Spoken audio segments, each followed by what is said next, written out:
the death of standards.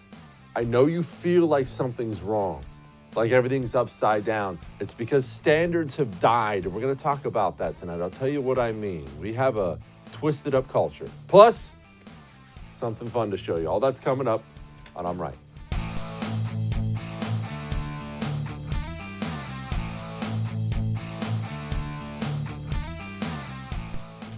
Okay, it's time for me to address it. Let's go ahead and get offensive with everybody. It's time for you and I to have a talk eye to eye. I know what you feel because you email me and tell me all the time, and I feel the exact same way, about America in general now in 2020. You feel like you live on a separate planet sometimes. You see the things that get celebrated in the news and you think, what? And you see the things that get crushed in the news and you think, I like that. It's like the entire world is upside down. Everything you believe has been ripped apart and repackaged. And now what's good is bad. What's left is right. What's up is down. I know what that feels like. I'm going through it right now too. But you will need to understand a couple things about it. One, it was intentional in the beginning. Not always intentional now. Many people have just come up through this social justice warrior system, and they are so twisted by 12 years plus in government schools. They really do believe they're doing the right thing. They're trying to be good people. Understand that. And actually, that makes them even more dangerous because they do believe they have the moral high ground. That's one. You need to understand that. Their parents were different, though. Their grandparents were different, though. At the beginning, the social justice warrior movement was intentional. If you look around you and you see the intentional lowering of standards, the celebration of failure, victimhood instead of the celebration of success, know that that was always a critical part of bringing down the United States of America. If I choose to become a kindergarten teacher, God forbid, but if I choose to become a kindergarten teacher and at the beginning of the year, I start handing out Sour Patch Kids and extra recess to all the kids who fail every test and the kids who are well behaved and get A's, I put in the corner with the dunce cap, what kind of class am I going to have at the end of the year? A really, really stupid one. Because I've chosen my culture. The Marxists did this in the very beginning. They talk about it endlessly, rotting out our culture from the inside. They marched through every single part of this society and crapped all over it. They're in the churches, they're in the schools, they're in the federal bureaucracy, they're in the military. Lots of them are. So that's one of the two things you need to understand about it. The second thing you need to understand about it is you're not alone. It's easy right now when the left owns the entire American culture, and I mean everything, virtually everything you consume on TV. You read the articles from inside the Beltway. It's all the same system. The people who believe the same things, saying the same things to you, professors, high school teachers, Hollywood actors, wherever you go, they're saying the same thing, and you feel alone. You're not alone. There are millions of people who think just like you, who look at everything right now and think, that's not right. Well, let me tell you, it's not right. It's not. You don't have to lay down and accept it. You actually have an obligation to fight back against it. And what does that mean? It means saying things that make people uncomfortable. And I'm not just talking about your crazy leftist cousin on Facebook. So many of your friends, even your Republican voting friends, have been raised in this system and don't even realize how poisoned their minds are. I hear Republicans all the time, we need to be more diverse. We have to be more inclusive. Why? I'm fine with diversity, that's fine. Give me performance. Give me performance. I don't care. Tall, short, black, white, man, woman, doesn't matter to me. Mexicans, Indians, Asians, who cares? I want smaller government. Give me performance. The rest of that stuff, it only matters up here. But I see Republicans talk about these things all the time. We really need more women to run. Why? Does Does the woman have some saintly quality that a man doesn't have when she steps into office? No. Give me small government. If that's all women, so be it. If it's all men, so be it. Give me performance. Don't play the left's game on the left's field with the left's referees enforcing the left's rules and then act shocked every single time you lose. Stop with this nonsense. I saw this headline. I'm sure you saw the past week. If not, don't worry. I'm going to show the video for you. Some woman, Sarah Fuller for Vanderbilt, their football team's dog meat. So their coach, I don't know, thought he was going to get some points with somebody, dressed this woman as a kicker and let her go out and kick a 30-yard squib kick. It was fine. Here it is. Sarah Fuller is about to put her right foot into a football, speaking volumes to women around the world. Awesome, awesome moment. You can hear the crowd. Everybody understands what's happening right now. This is a pretty cool moment.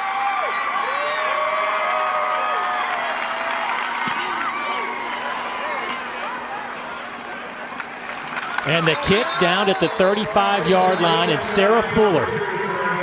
Happy Thanksgiving. What a day. What a day in college football. Why? What a day. Speaking volumes to women? What does it say to women? That you can get out there and dribble a kick up the field and someone will give you an opportunity to do so just because you're a woman? Is that supposed to be inspirational to women? I'm going to say something and you're going to get mad, and I don't care at all. If you're a woman, or if your daughter, or any women out there had more self-worth after watching that woman kick a 30-yard squib kick than you did before, your parents failed you. You should be happy with just who you are.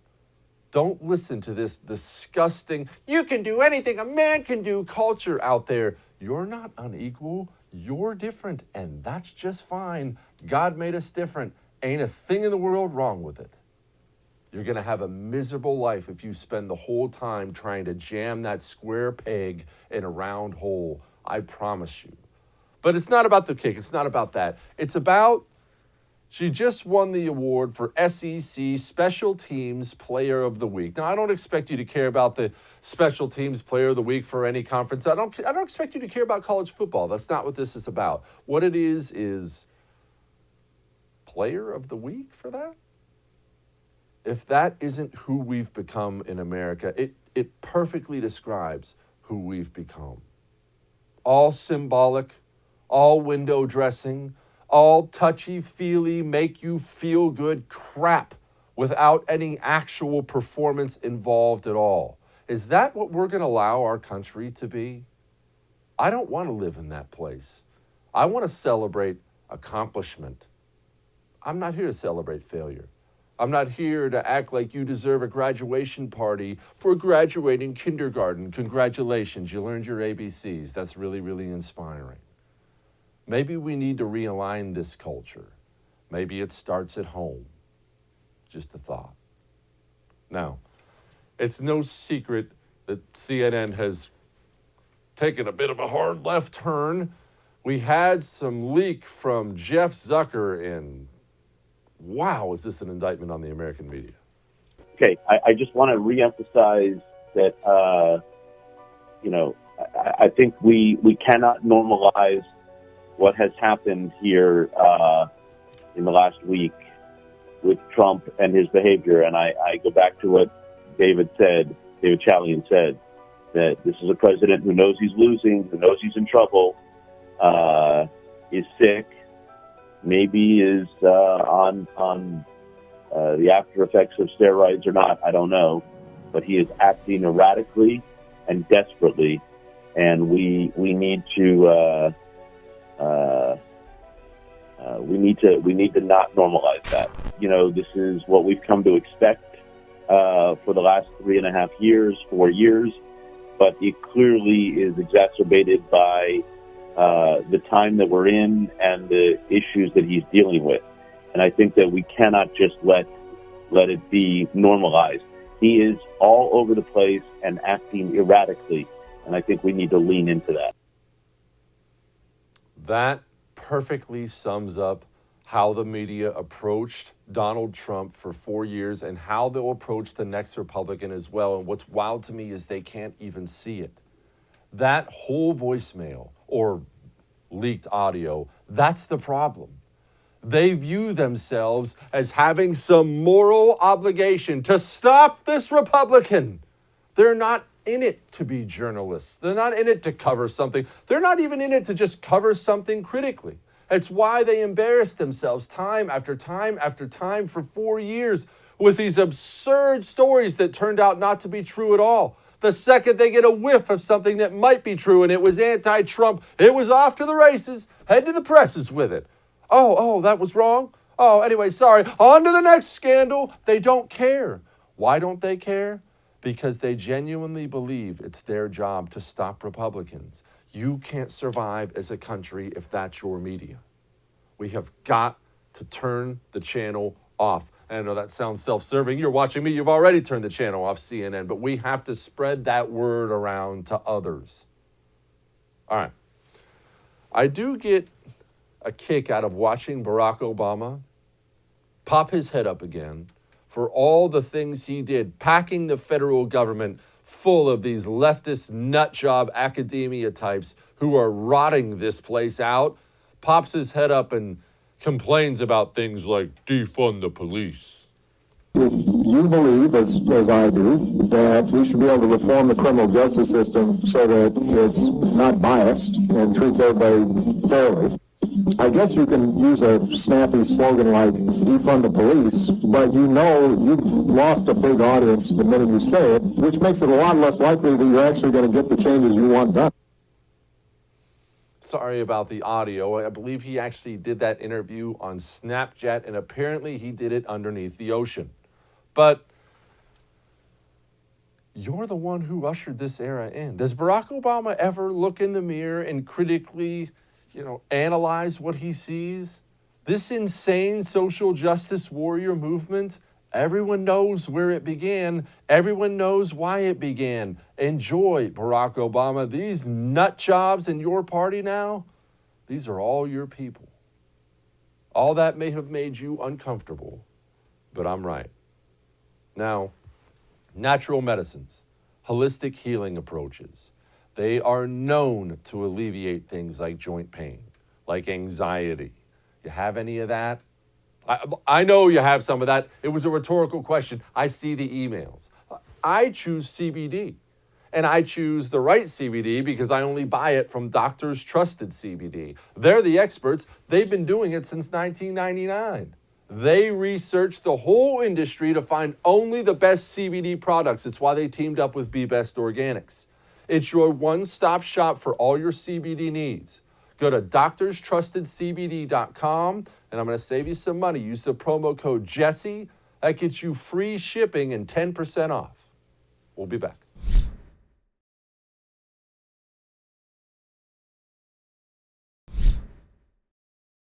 We're concerned about China, aren't we?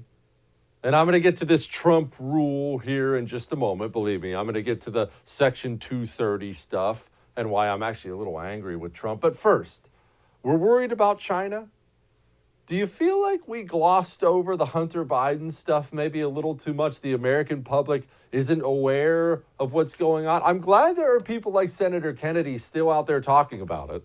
And I'm not making any accusations, but here are the facts as I see it, being as objective as I can. President Obama put Mr. Biden in charge of the foreign affairs of two countries, Ukraine and China. And in both instances, his son Biden walked away with millions of dollars of contracts. I'm not alleging that anybody did anything wrong. I don't know. But I know the message that sent to the world, Shannon, and you do too, that America's foreign policy could be bought. And I think that's the second hurdle that Mr. Biden's going to have to address pretty quickly. He is going to have to address it. I found myself thinking about the same thing last night. How much are you and I going to watch Joe Biden and how he conducts himself when it comes to things like China? And now, because we never got a full accounting of this. The media ran cover for him the whole time. Now, aren't you going to be suspicious? I know I am. Oh, Joe Biden wants to renegotiate this trade deal? Joe Biden backed off the South China Sea. I wonder what kind of dirt they have on him. This is a thought that's going to go through the American public. And the reason it is because we don't have a media to properly investigate things when they should. Instead, they're too worried about campaigning for Democrats. And foreign policy in general. I am a non-interventionist now. I mean, obviously that's not universal. Sometimes you have to go kick butt and take names. I realize that. But for the most part, I mind my own business. You mind your own business. I believe that personally, nationally, that's just how I live my life.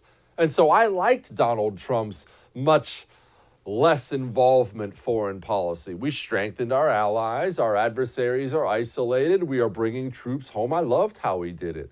The truth is, Joe Biden's presidency, if he's sworn in, it's going to go back to the way things were, and that sucks. I'm glad Senator Hawley seems to be pointing it out. These people now that Biden is putting out that he wants, should he actually be sworn in as president, are unbelievable. Tony Blinken, you mentioned him. Here's a guy who hasn't met a war that he doesn't love. He thinks that we should be in Syria even bigger than we have been. He thinks we should have stayed longer. He thinks we should be doing nation building in Iraq, Afghanistan. We should never leave. I mean, this is the kind of war forever, America last policy that voters have rejected again and again. It's true. Now, I have to be honest. I brought up those first two things because, well, they're important. They are very important, but I struggled with this one here. Because while we're going through this election nightmare, voter fraud, possibly loss, while we're going through all this, I don't like to be the guy that runs out and starts dumping on the president we just had. Because overall, I think Donald Trump did an outstanding job. Frankly, maybe the best president I've had in my lifetime. I mean that. But he has a couple tweets out here. I'm going to read them to you, and then we're going to have serious talk. Quote, Section 230, which is a liability shielding gift from the U.S. to big tech, the only companies in America that have it, corporate welfare, is a serious threat to our national security and election integrity. Our country can never be safe and secure if we allow it to stand. Therefore, if the very dangerous and unfair Section 30 is not completely terminated as part of the National Defense Authorization Act, I will be forced to unequivocally veto the bill when sent to the very beautiful Resolute desk. Take back America now. Thank you. Okay, I support that. Take away 230. But my watch says it's December 2nd, 2020. Where was this for 4 years? I'm not trying to be mean. Certainly not trying to dump on the president. We already had our election. It was a month ago. The second Donald Trump was elected, big tech went on a 4-year rampage against voices on the right, censoring here, promoting voices on the left. Activist rampage, censoring often the president himself. And during that time, the president of the United States signed bill after bill after bill after bill after bill without a word about vetoing Section 230. It's now December 2nd, 2020. It's too late. That ship has sailed. It's too late now. The leverage is gone. Everything's gone. And I don't say this to rip on them. I say this because we've got to do better the next time. There'll be a next time. Don't get me wrong, there will. We have to do better than this. This waiting till it's over to try to get things done. They spent 4 years making sure they were in place to do what they did during that election. Call all you want now. You didn't do anything about it when it mattered. All right. Now, sadly, and this is sad, criminals often outpace law enforcement, especially in the beginning. Law enforcement isn't even aware of some of these crimes, and then when they get a hold of some of them, it takes them time to figure out how to tackle it. Home title theft is tearing through this country right now, and law enforcement does not have a handle on it. The FBI is gravely concerned about this crime. Your home title is online. It is not a piece of paper. It's online.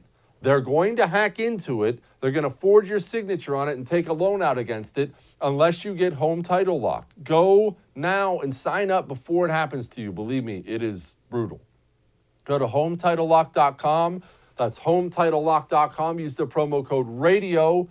That gets you 30 days for free. We'll be back.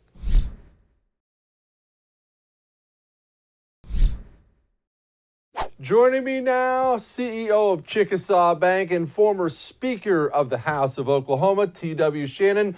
T.W., I see yet another mayor, Austin's mayor this time, caught violating the rules that he puts on small businesses in his town. I know you know Austin, even though you're probably not a fan being an Oklahoma guy, but it's full of bars and restaurants.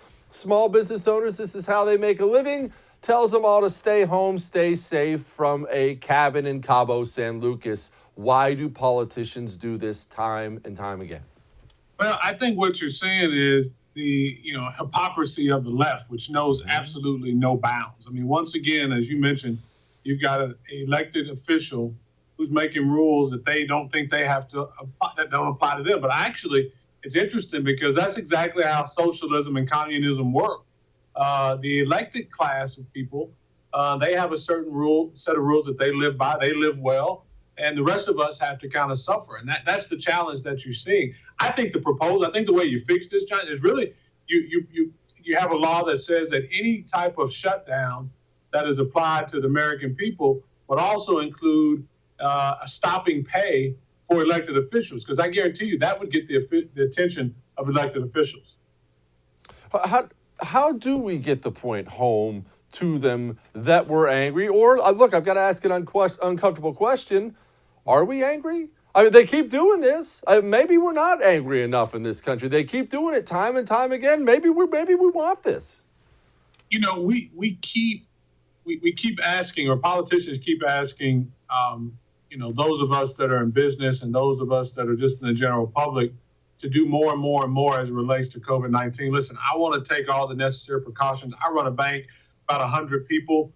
We sent nearly more than half, probably 60 or 70% of our population is now working from home. We have plenty of masks. We've invested in all types of PPP I'm sorry, not PPP, but PEP, personal protection equipment, PPE, there it is. We've invested in all sorts of that stuff because we want to keep our people safe. But what we don't subscribe to are politicians who set rules that they don't think they have to live by, who don't actually understand the real world. I mean, you look at AOC, Representative Alexandria Ocasio-Cortez. I mean, this lady, to her credit, she got elected to the United States Congress, but there's not a lot of life experience. I don't know that she's ever hired a person. I don't know that she's ever tried to make a payroll. I don't know that she fully understands how the real world works. And so when she rolls out, outrageous legislation like the Green New Deal that would create, onerous burdens on the average American family, I don't know that it's always done from a place of hate. I think it's done more from a place of ignorance. How can they be so ignorant, the left in general, not even just about this, how can they be so ignorant when we're at a time of endless information? I have my phone. I could look up how to do brain surgery right now on my phone and probably pull it up before you're done talking. There's unlimited information, so how are people so dumb? Well, I think part of the issue is people have been so siloed on where they get their information. Used to be people read multiple sources, but now it's such a reliance on social media, which, by the way, has its own bias, right? We know that the social media companies, most of them, the big boys, that they're all in bed with the left. They're censoring the conservative viewpoint.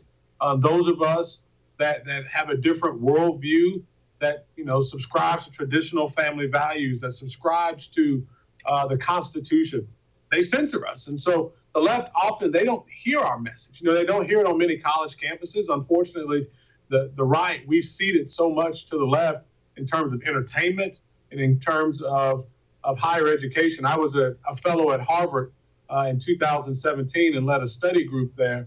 And I was amazed at the number of young people who had never met a real life conservative. They've never heard the viewpoint. Now, many of them that heard it they were open to the idea of less government and lower taxes once they heard why. But many of them have never heard it before. So I think we've got to do a better job on the right of taking back some of these institutions that we've completely ceded to the left, like Hollywood and like higher education.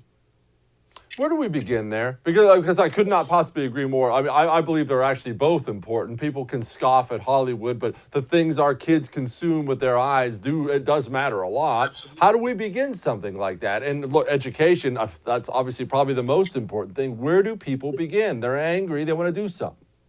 You bet. Well, I think part of it is something else I left out. We've got to look at where we're running for office. We're so focused on the national level politics. And it is important. Right now, if it's looking like Joe Biden is going to be sworn in as our next president, then holding on to the United States Senate becomes even more important than it's ever been. But we need people up and down the ballot who understand the conservative viewpoint. Whether it be on school board elections or on city council races, we're just not showing up to those elections to run for office, and so many of those jurisdictions are being completely ceded to the left. And so the good news, though, for places like Hollywood and California, people are seeing the end result of far left radical policies. They fail. They create misery and they create chaos. And that's what you're seeing in a state like California, where people are fleeing the coast to come to the heartland, where we still value freedom and liberty. I've always said the greater the freedom, the greater the wealth. And so that's why you're seeing people leaving California in droves to come to places like Oklahoma City, where we got a great quality of life. We've got a low cost of living. We have clean air and plenty of clean water because we don't have outrageous environmental policies that actually destroy the environment. TW, but see, that's my problem. I struggle with this. Why do I want them if I'm in Oklahoma City or I'm down here, I'm in Texas? Why do I want them here? It's not that I have anything against somebody inherently from California. I try to be as non-prejudiced as humanly possible, but I have to question your politics when you're moving to from California to where I am, and I'm worried you're going to ruin where I chose to move. Well, again, if we are doing our part as conservatives to get our message out about what it means when you allow people to keep more of their money and how that creates generational wealth and how, socialism's never moved anybody from poverty into the middle class. Over 2 billion people have moved in this century out of generational poverty. 2 billion people. It's because of the spread of capitalism around the world by the United States. And so I think as long as we're getting that message out and people can compare the two, I think we win every time. The challenge is the gatekeepers of the message and the big tech and big government, big business. We're seeing them squash the voice of the right. And so I always think we need more taxpayers and not more taxes, but more taxpayers. I think that's always a good recipe. But you're right. I want to make sure that we've got conservatives at the table and that we control them. TW, I'm obviously not all about the Antifa scumbags, the Black Lives Matter scumbags. I don't do that. I don't like that kind of violent street activism. But I see the things police are doing now, enforcing coronavirus lockdowns. I just got word about an undercover sting operation where plainclothes officers arrested a restaurant owner for serving food. And I say to myself, they're going to lose the one friend they have, and that was people on the right. They're going to lose it if this kind of enforcement continues. Look, I like cops. I have no problem with cops. Obviously, there are bad ones out there, bad ones everywhere. But they're going to lose the one part of the population they had, man, if they don't clean this stuff up. You got to start refusing to do some of this stuff, don't you? Well, I'm not so concerned about the police. I'm more concerned about the elected officials who are imposing these onerous restrictions on business owners and the public. Listen, there has to be a fine line between public safety and personal liberties. But I always err on the side of personal liberties. I think that's what's made this country great. We should be expanding the bounds of liberty, not reducing them. And frankly, your constitutional rights.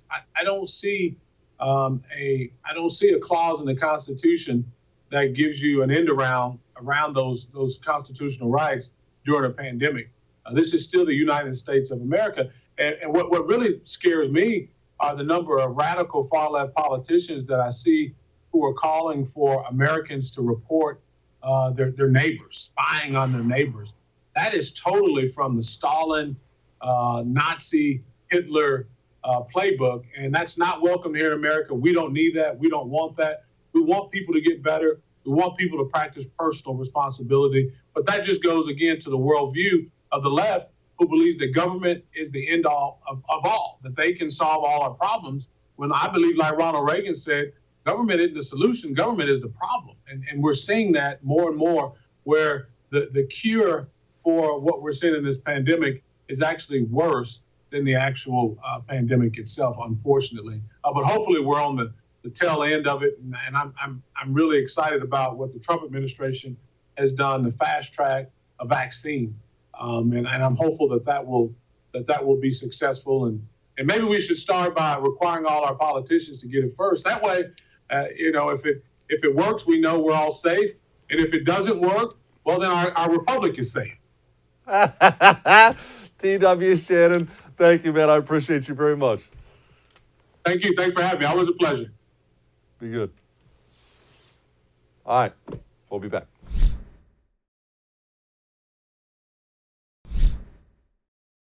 Joining me now, former Congresswoman, medical doctor, Independent Women's Forum, and obviously one of my favorite guests because I have her on all the time, Nan Hayworth. Nan, I feel like the right is almost as susceptible as the left is to social justice warrior think. They just don't realize they are. I hear words all the time like inclusiveness and diversity.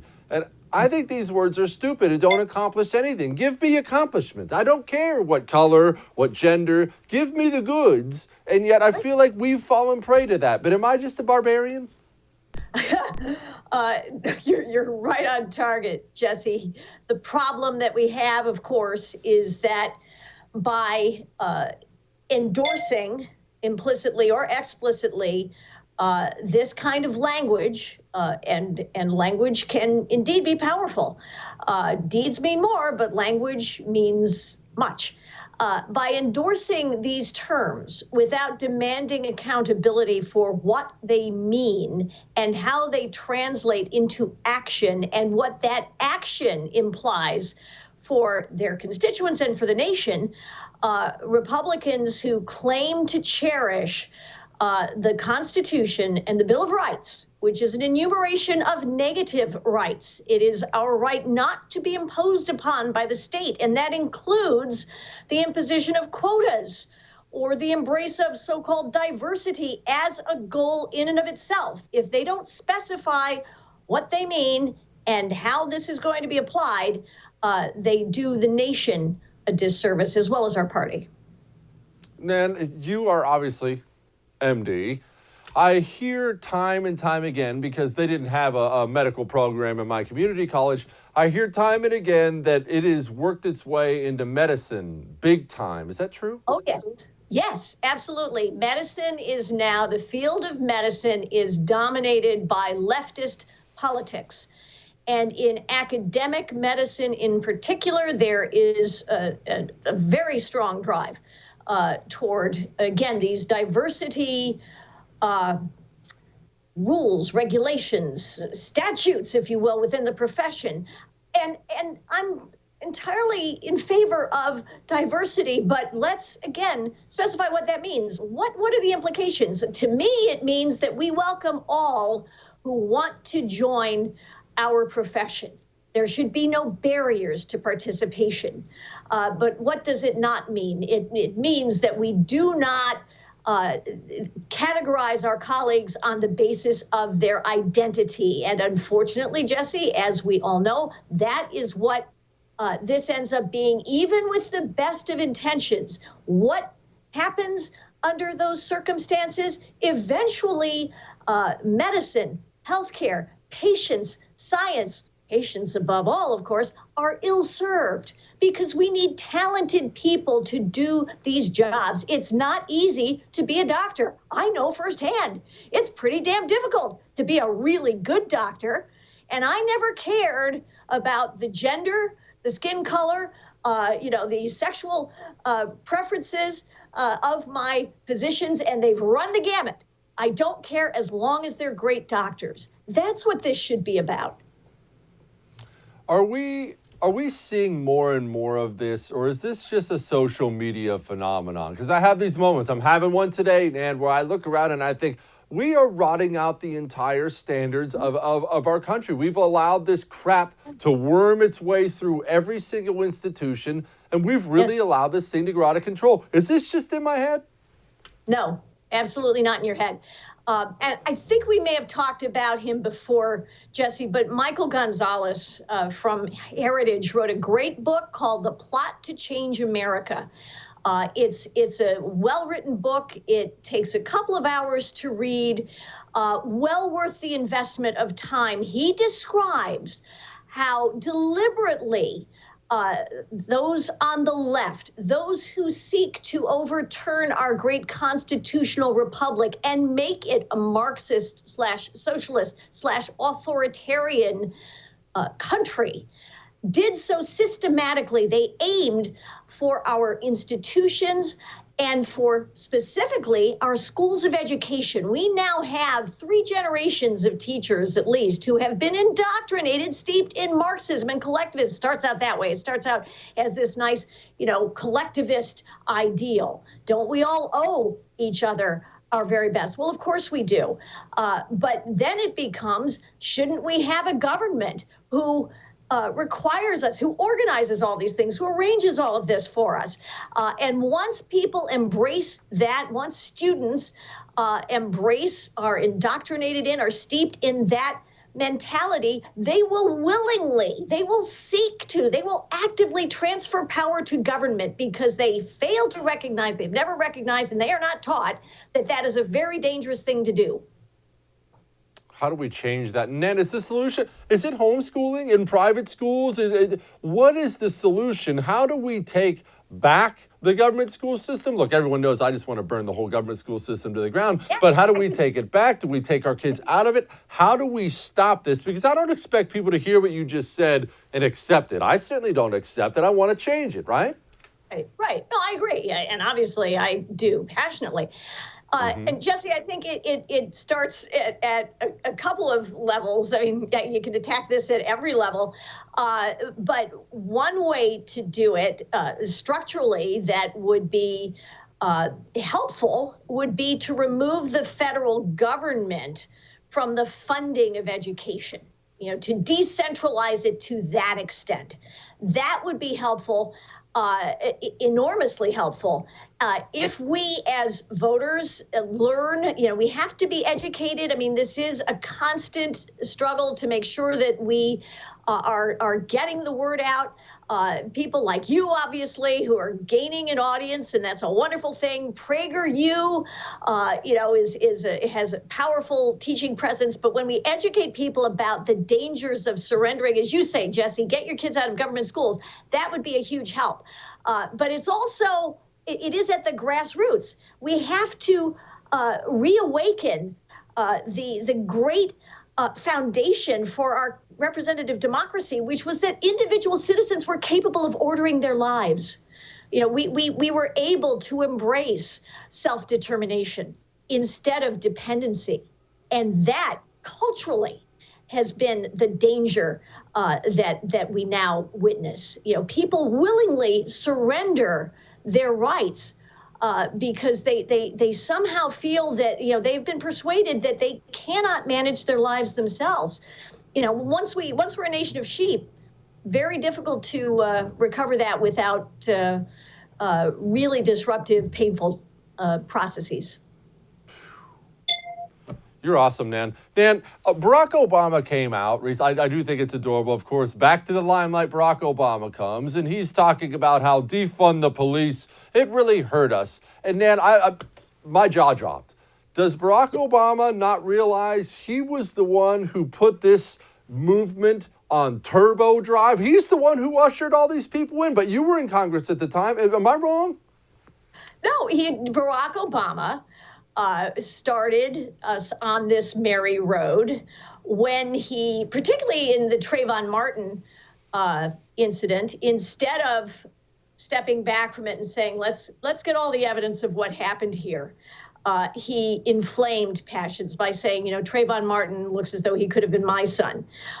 When the Harvard professor, the black Harvard professor, was mistakenly accosted at his home, I guess, by local police, and Barack Obama made a big deal about that.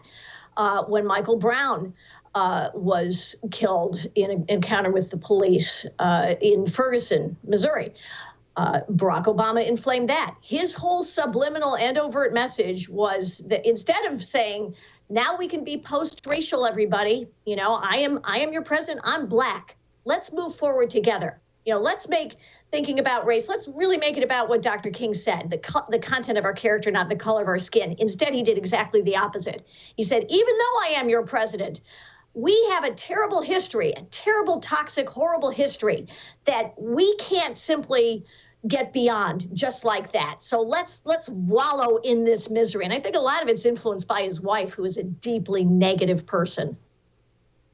This is all just about power, isn't it? And everything, all the gender, the race, the gay rights, it all just comes back to giving more power to the Democrat Party and the government, doesn't it? Well, we know that constituencies that seek power will opportunistically join these efforts because, of course, they see money and influence and comforts for themselves. There's no question about it. Under the Obama administration, with all the regulatory regimes that they newly imposed and enlarged, the rich got richer, poor got poorer. No surprise, those with access, the corporatists, they all do fine. They didn't like Donald Trump very much either. It's not really so much about party for them. It's about rent seeking and regulatory capture. No question. Nan Hayworth, thank you so much, ma'am. Thank you, Jesse. Anytime. It's a privilege. All right. We have a hilarious video coming up. Hang on.